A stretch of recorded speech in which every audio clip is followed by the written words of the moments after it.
Good evening, everyone. My name is Patrick Dunn, and I use he, him pronouns, and I am the Executive Director and Curator at the New Haven Pride Center. Thank you so much for joining us for tonight's Artist Talk for Representation, which is one of our exhibits that is currently on display at the Chez Est Gallery at the Chez Est in Hartford. Before we begin today's program, I would like to take a moment to acknowledge the land that we are hosting this event on. The New Haven Pride Center was founded and operates on the traditional lands of the Mohegan, the Manshatucket Pequot, the Eastern Pequot, the Shattucoke, the Golden Hill Pawcatuck, the Niantic, and the Quinnipiacs people.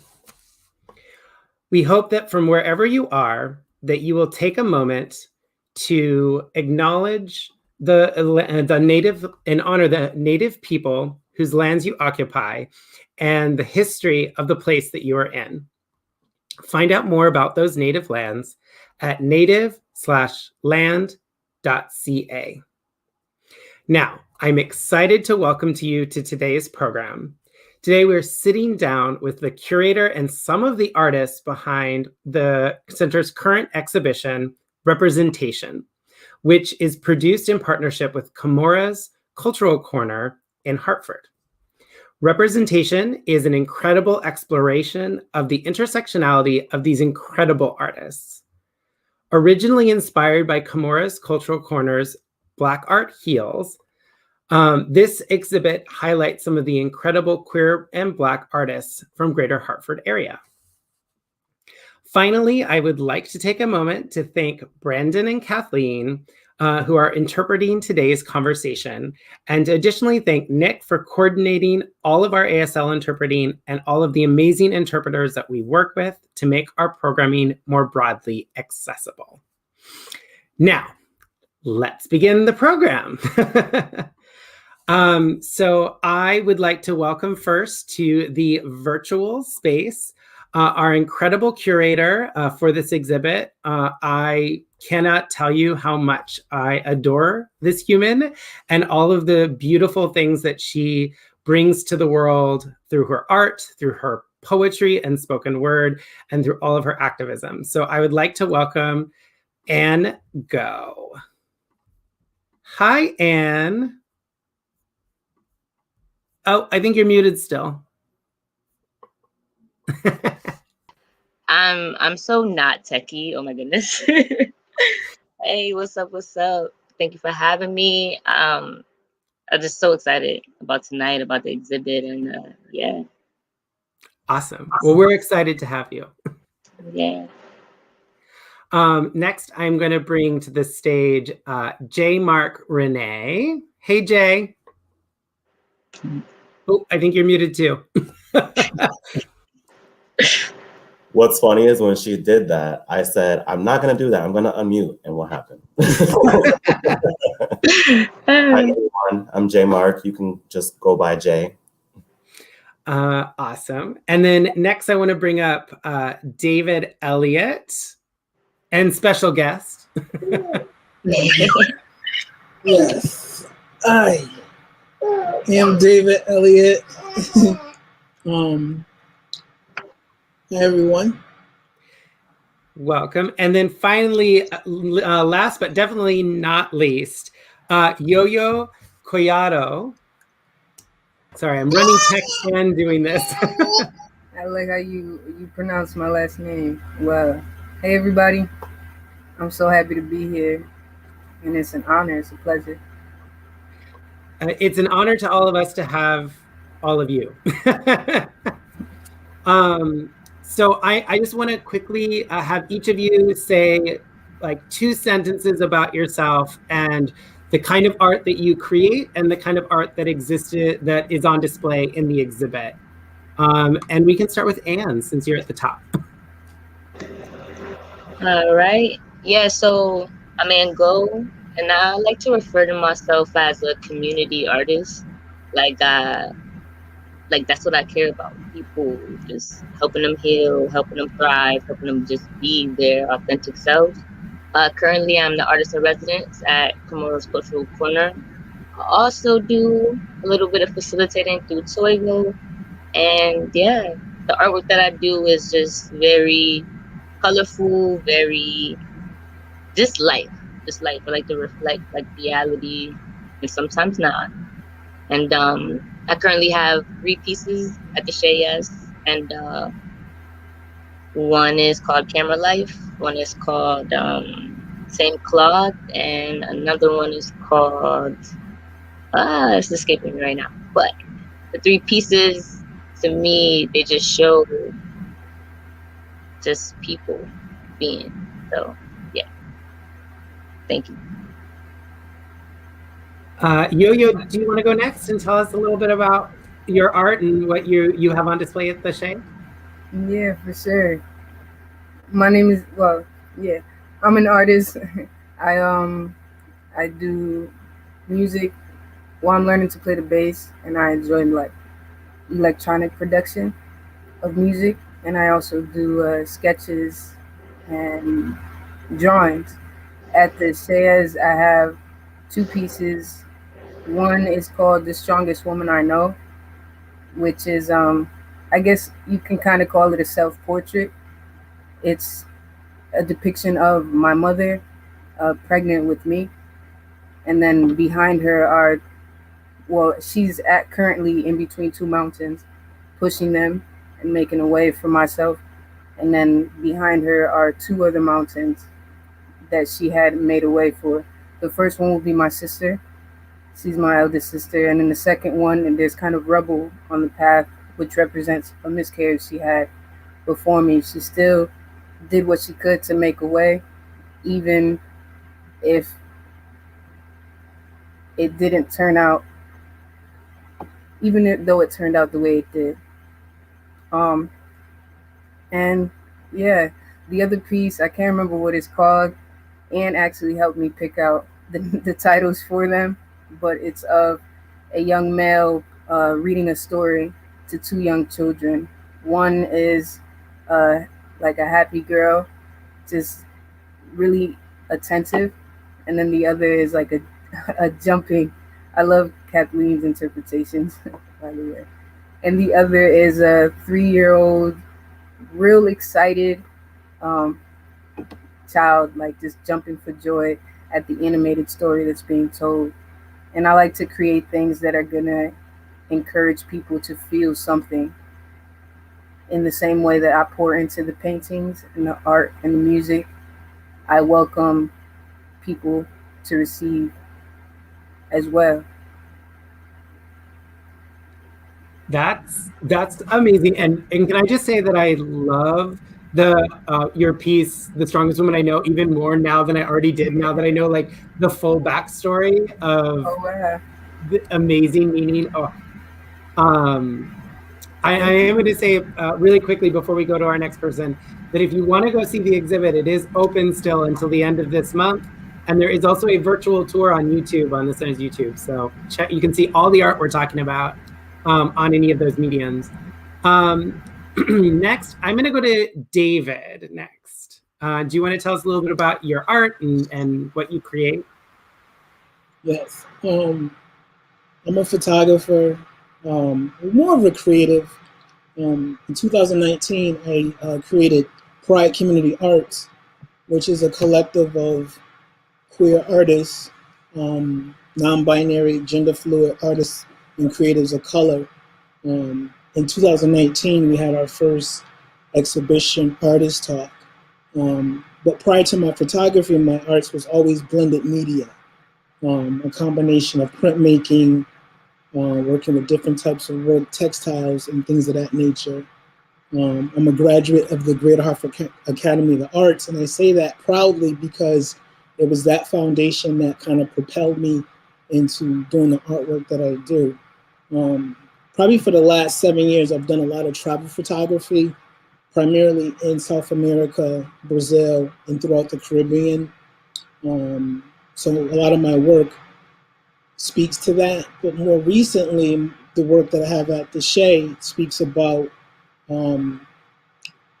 my photography when I spent time in Philadelphia, as well as documenting some of the Black Lives Matter rallies, and how the intersectionality of Black queerness intersected with the baby is being really quiet right now, which is surprising. I thought he was going to be making a noise. And I'm a proud parent. I've been a parent the beginning of this year, but what I was saying was the weird Black queerness and activism meets, and that's what one of the pieces at the show. So.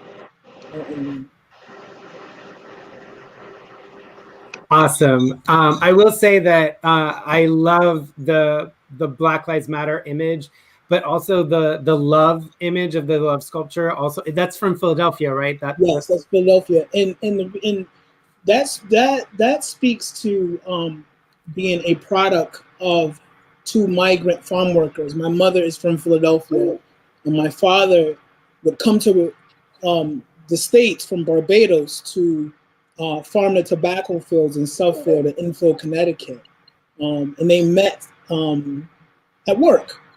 And I'm a product of their union. And anytime I get an opportunity to travel to Philadelphia or to Barbados, those two things, or those two places and things, whether it's Philly and it's hoagies, or whether it's different things from Barbados, and to blend those two things kind of represents the person that I am. Awesome. And finally, we're going to go to Jaii Marc Renee, whose art is behind me and behind him.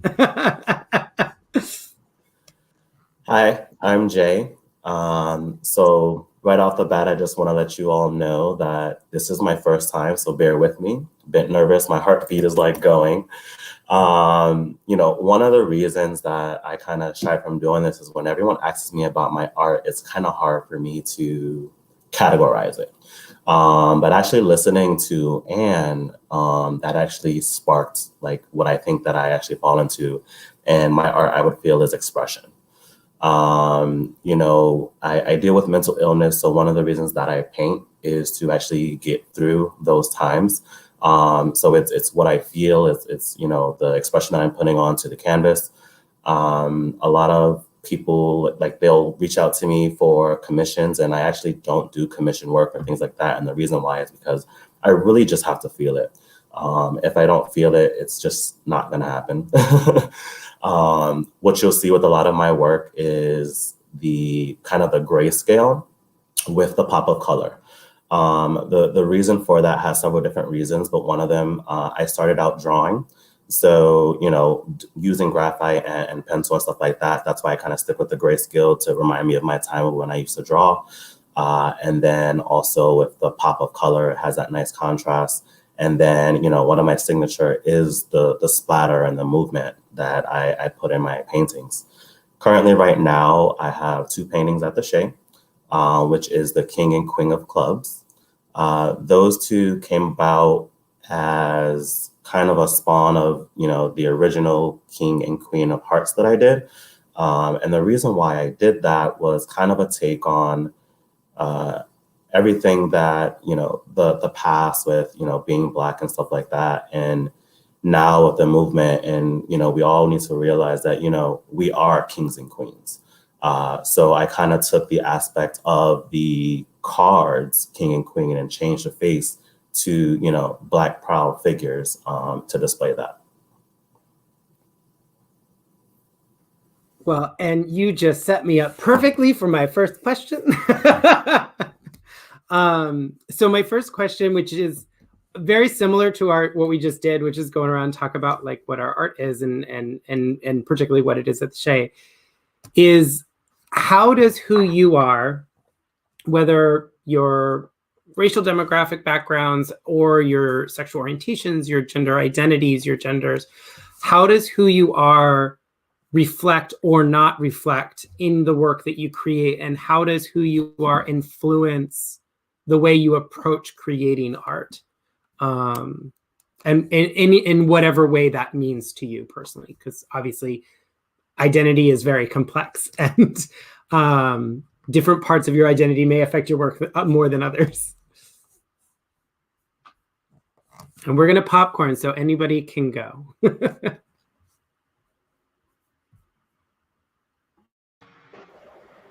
I feel like my art, no matter what it is and what I do, it will always represent me, you know? Like, it's like every little piece kind of will show some way, somehow. I love to draw like melanated people, especially like more so in the recent, or like say the last 5 years. Like I've been really making, it's just like just coming out of me in a way. Cause like there was a time when like people were like, wow, why you don't do that? Like, why don't you? And it's like, oh, I don't know. But like now I've just been feeling it. And like, even if it's just like lips, they're gonna be full. Like, as to why I even called this show representation.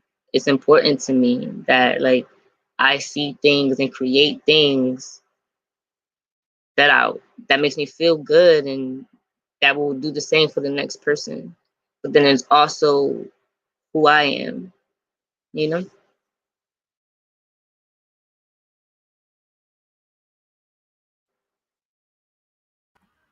David, I saw you unmute yourself for a minute. Do you want to go next? Could you repeat part of the question? Can you repeat the question? Yeah, of course. So the question is how does your identity, whatever that means to you, reflect in the art that you create and influence the art that you create?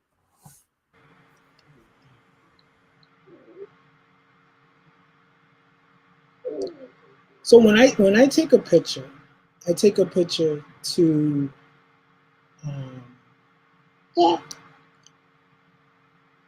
show the viewer, whoever that might be, the images that I'm taking, to capture that moment, that breath, that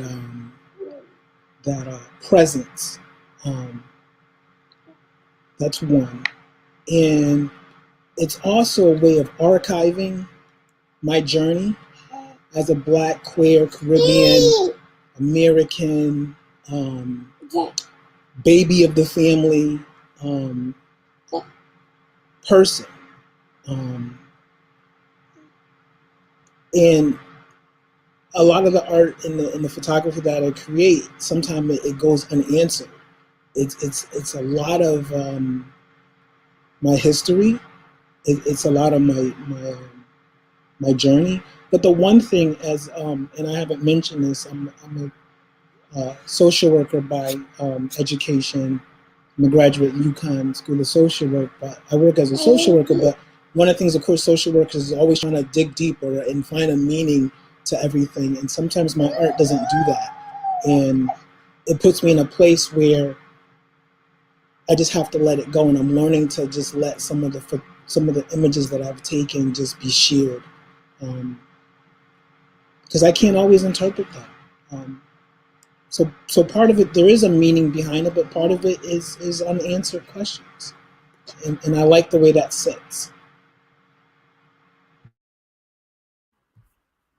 And I'm gonna ask you a follow-up, David, because I noticed with the love piece that's in the exhibit, you did some digital manipulation of the image.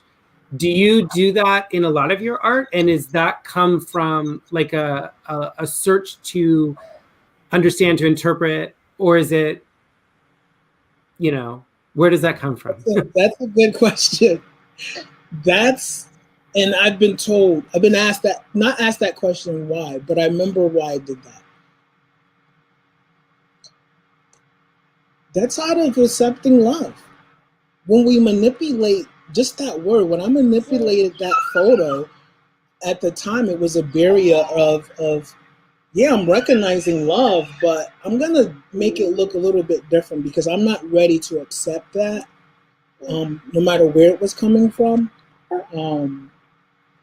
I've been involved in so many different communities. I've been a part of the ballroom and the house community since the early 1990s.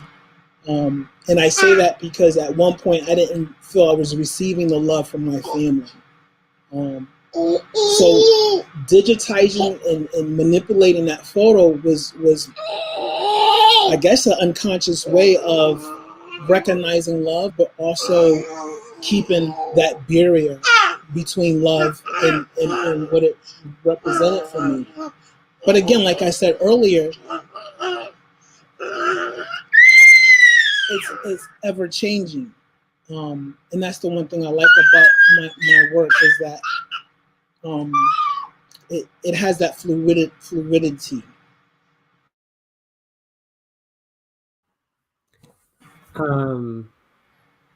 Jay, do you want to go next? Yeah, that's fine. So it's funny you bring this up. It is something that I feel like I struggle with as far as, you know, representation of myself within my art. I feel like, you know, as time goes on, I am realizing that back in the very beginning, I remember I used to say, you know, I don't want to be known as a Black artist. I don't want to be known as a gay artist or a Black gay artist. I just want to be an artist. But, you know, those are things that are part of me. Sometimes you will see that within my art. Sometimes you won't. When I make art, I do try to think of others and put that in my art as well.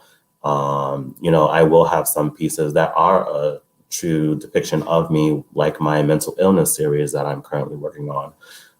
So I really think it depends on what I'm working on at the time. And also when I talked about with the grayscale. So in my paintings, I can't say never, but right now I don't currently do anything with skin tone.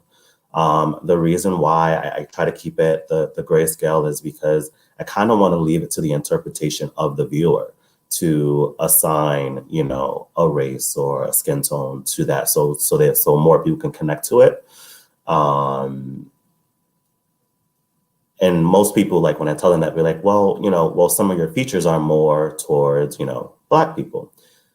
Yes, that's true. And especially more now than my previous work. But still, like, who's to say, you know, other races don't have full lips, you know, like, so I really try to leave that representation and, you know, for the viewer to really get. Yo, how about you? Hey, I like what Jay said about leaving it open for the interpretation of people. I know I didn't put music here, but my grandma was hard of hearing, and so she couldn't really hear, but I knew she could feel. So to me, in making music, I know it's important for me to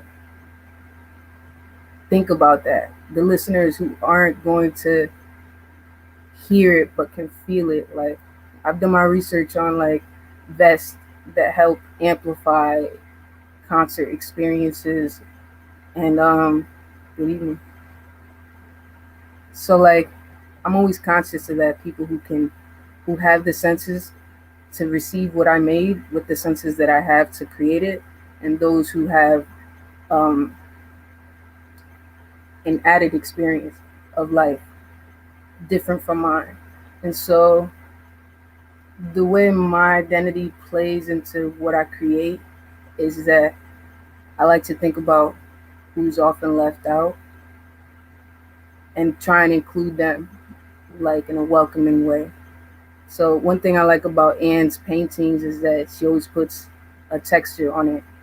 So I love that she can make something that I can feel with my hands. And I really like the sculptures at the Chez. An added part of my identity that kind of shows through my work is I'm like an introvert. Like I'm a major introvert, and art helps me be present. So the drawing of the young man reading to two children I actually made when KCC had an open mic, and it's my way. I haven't I haven't shared, like I've done poetry in the past, but I haven't shared it on an open mic like entire pieces yet. But I feel comfortable enough to be able to like put the camera on my art and just sketch live, and that helps me be present. One of the first times I was in KCC, it was at house parties, and I had a camera, and I was able to like be behind the camera and be present in an artful way, and where I didn't feel like I had to I had to speak all the time or I had to engage all the time, but I was still clearly present. And that's what art is to me, is a tool to communicate when I don't have the words to communicate all the time. That's kind of profound, and I think you need to like copyright that, because and I will say I like that you talked about the texture of Anne's art, because one of my favorite pieces in the whole exhibit is the piece that you did, Anne, that's on the burlap sack that then you put on. I've never seen that before in art in the way you did it, and it was just, it's like everybody's one of our favorite pieces in the show, because it's so different and interesting, and the texture and the layering of the paint. Hey, thank you. That's awesome. Yeah, like it's something about, because I like to touch everything too. And like I kind of encourage people, if you want to, just like sneak a touch. Like if you see my painting, it's totally fine. Jay, you have a lot of texture too in your art, because you use spatulas instead of brushes. Yes, I do. So I'm going to pivot our question to, there's a lot going on in our world right now. A lot has changed in the last year, since we're almost a year to lockdown, but there's also been major cultural changes and shifts and revolutions. There's been major social justice and racial justice movements happening in the last year. Have those influenced your art, and do you see them having a longer term effect on your creativity? Any or all of the various things that have changed in our world since last March? And again, we'll popcorn, so anybody can jump in.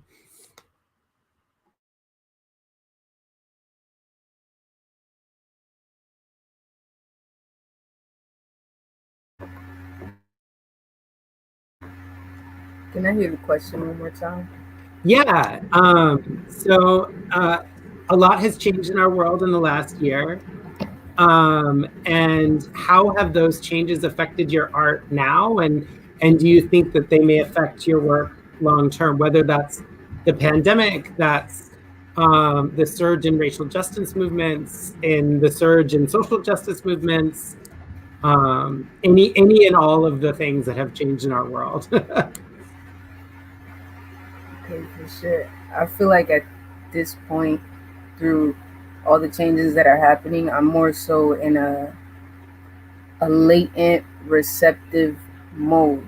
Like I exist in this time and I'm receptive to everything that's happening, but my reaction is going to come more clearly and more thoughtful, like throughout a longer period of time.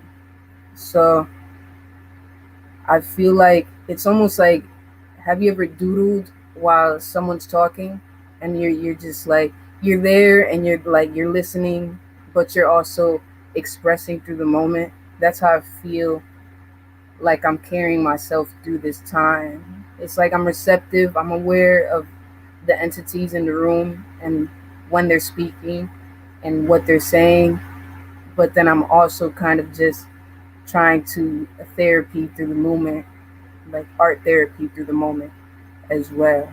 So I feel like in the same way that the introduction of these changes have come in our timeline gradually and some impacts have come harder, they'll kind of echo through my spirit and through my soul, and then later on will probably reflect the moments that I'm experiencing now. So it's definitely a gradual expression and a conversation at that.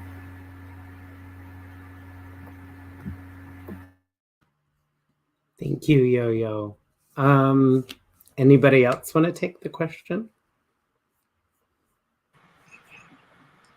Can you repeat it? I'm sorry.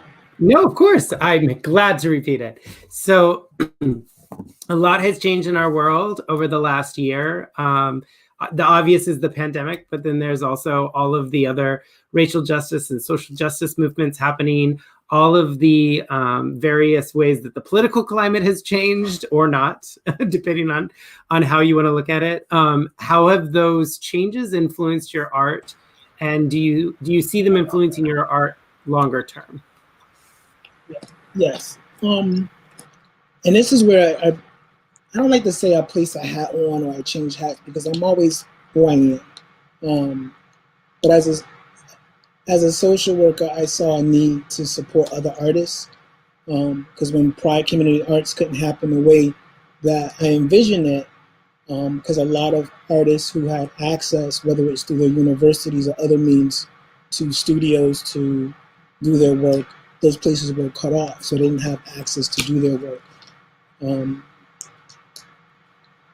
I started to do more collaborative work with other artists to support their work, also to support myself and to pacify my need to create, because the traveling that I used to do wasn't happening last year. So I found a way to work with one particular publisher and artist and create 2 stories, and that we did. And it's Ashley Magazine, and this is the part that I wrote. I wrote this, I said, there is power in a picture. It's cultivated by what's in front of the lens, that raw subject, whether it be a place or human or something else. That same power, while its frequency travels differently, it's also what's behind the lens hovering, holding the camera. Both are equally critical. So when that piece I put in there about that unknown person, that unknown human holding that all lives matter, I felt that person was probably, well, I don't really know what I felt, but I knew that it wasn't always about me and what I could take and what pictures I could show. It was about documenting that presence. And I'm at a place now where I have, friends and family, and one of my artist friends in Brazil, because the economy there, they have a hard time getting access or purchasing supplies. So it was seeing a need to support another artist and sending a small package of the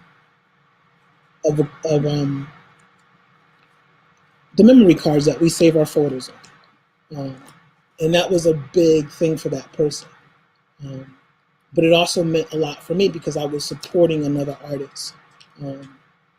So, yes. Yeah. How about you, Jay? What are you thinking? So with me, I really resonate with what Yo-Yo was saying, and it being kind of like a gradual thing. I'm kind of in the same boat.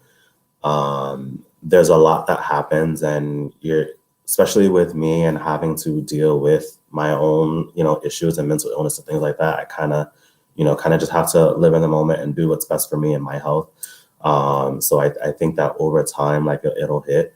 There are definitely, some different aspects within my work that have changed due to everything that happened. I definitely do have some pieces that kind of, point to certain things that have happened. I know like there are a lot of artists, like as soon as something happens, they're on it, they jump on it, they capitalize on it and stuff like that. And I can't work that fast. So before when I was saying that, it's all about emotions and feelings and stuff like that, sometimes when I'm working, I have to kind of change how I'm feeling. So although it may be something that's very depressing or very political that may be happening on, I may do something that's completely opposite to try to like change my feeling, change my thought, bring beauty into the world and have, kind of spark conversation for something else. You know, not to, you know, diminish what's going on, but, you know, some people, they need something different. You know, mental health is important. So I definitely think, you know, like if I can kind of, you know, make someone smile with something pretty, you know, that's what I do. How about you, Anne? I saw you nodding along. Yeah. Like what Jay and Yo-Yo are saying, like some things have to just like sit in my soul for a while, like before I'm able to, I don't want to say accurately depict it, but like before I could even like touch it, like it's kind of like how you think about something before you have that like big conversation, right? It's the same way. So many things have changed, and all I could hear in my brain like scream is like self-care, self-care. Like in this time, I have been making a point to not only like put self-care for me in the forefront because I was struggling with that, but like being isolated, you kind of see things differently because you have no other choice. There's not many things to be on the go and doing and filling your time like it was. So I was like, wow, I gotta put me first. And then in doing that, I'm more so advocating for other people to do the same, you know? And like my paintings definitely reflect that. Like I just did a painting, was it Thursday?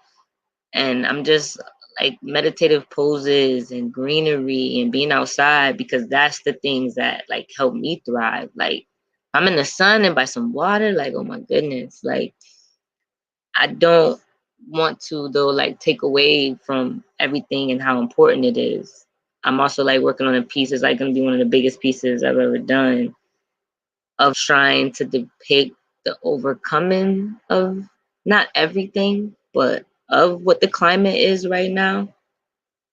But yeah, probably longer term, I don't know. We'll see. But I'm excited, you know, just yeah, about where I'm at and not letting the world just like consume me negatively.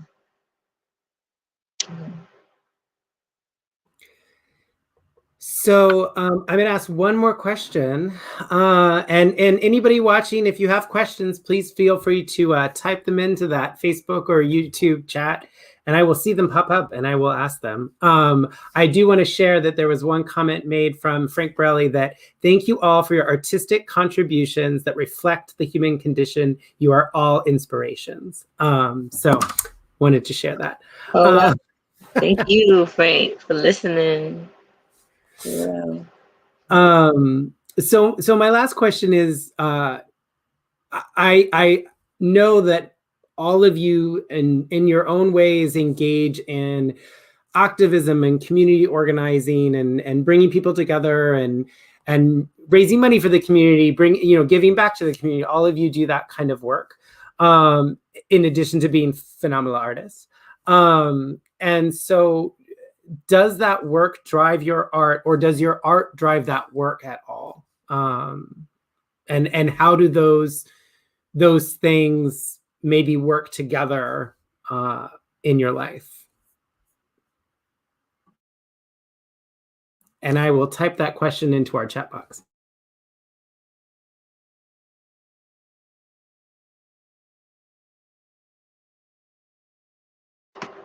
For me, it's like as much as they are separate entities, they are one thing. Like through my art, I'm helping.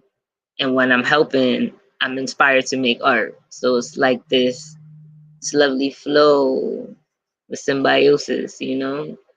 Cause like when I'm not creating and when I'm not helping, I don't feel good. So yeah, that's me.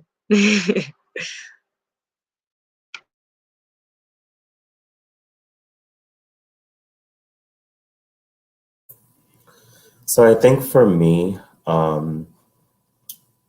probably up until now, it didn't really interact or cross over until recently when I started my mental illness series. What because I struggle with that personally, I think it hits home. One of the things that I look to do with that, and I'm trying to figure out how to put it together, but have different paintings surrounded around different mental illness. And then, hopefully whenever all this is over and have a show for it, I kind of want to use proceeds and help others who are dealing. One of the things that I have in my mind that I want to do is to create art kits to give out to people who struggle with mental illness, because I know that painting and drawing and stuff like that helps me. So I'm hoping that I can share that and it helps others get through those same things.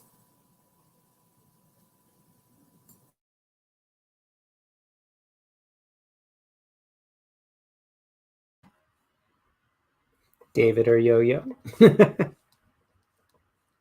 So,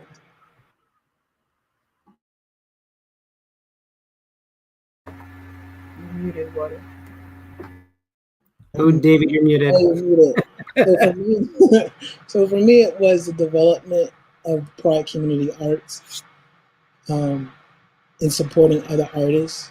That's what kind of, so the process in that was actually curating my second show, and selecting artists and creating an opportunity for artists who probably wouldn't have had a platform to showcase their work, and supporting them. So I think it is a combination of both, because for me it was self-healing and caring to support others, but also to see their work showcased, and to continue to do that.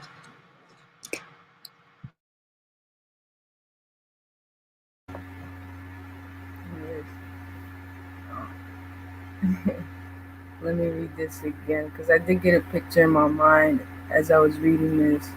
How does your activism and community work pair with your art or your creative process? I would say, if you can imagine a pendulum swinging just under a waterfall, that's constantly flowing, and two cups within that pendulum. One can be my activism and my community work, and the other my art and creative process. They kind of end up pouring both into each other as the environment pours into me and overflows, and then is caught by the lake or by a greater body of water. That's how I feel about my activism and my art and my creative process. They kind of, like Anne says, no matter what I put out there, it's going to reflect me and represent me. And like Jay said, things that have worked for him is going to be what I would love to gift to the world.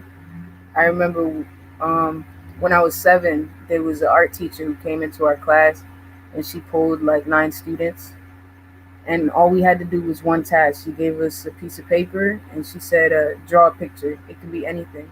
And I remember I took my time. Like I don't know how long I had. I must have thought I had all day, but I drew this little sketch, and she collected I didn't get to complete my sketch. She collected them all, and then she picked 9 students. And I was not amongst those 9, even though I was so strongly confident I would be. And I remember walking by the space and where these chairs were put along this long table for those students to be pulled out of class and do art on the side. And I remember thinking, like, there's room for me. They could put another chair at the other end of the table. And so that's how I see my activism and my community work, and it's kind of making room for those who feel left out, and yeah, helping create that space.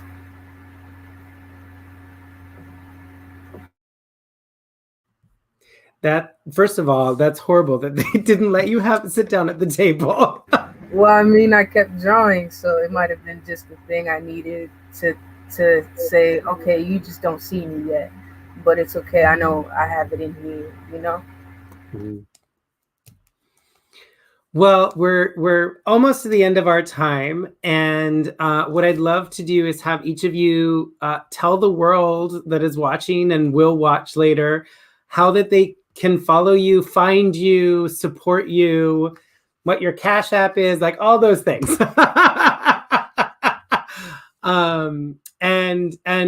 Yeah, all the ways that people can find you, can follow the work you're doing, can follow and find your art, and definitely the Cash App. and we'll just go in order. So Anne, you get to start. Thank you. So you can find me everywhere, like Instagram, Snapchat, Twitter. Pretty much everything is Anne Gogh. On IG, my name is Who's Bold Enough to Rebel. But if you type in Anne Gogh, you can still find me. And my Cash App is also Anne Gogh. So yeah.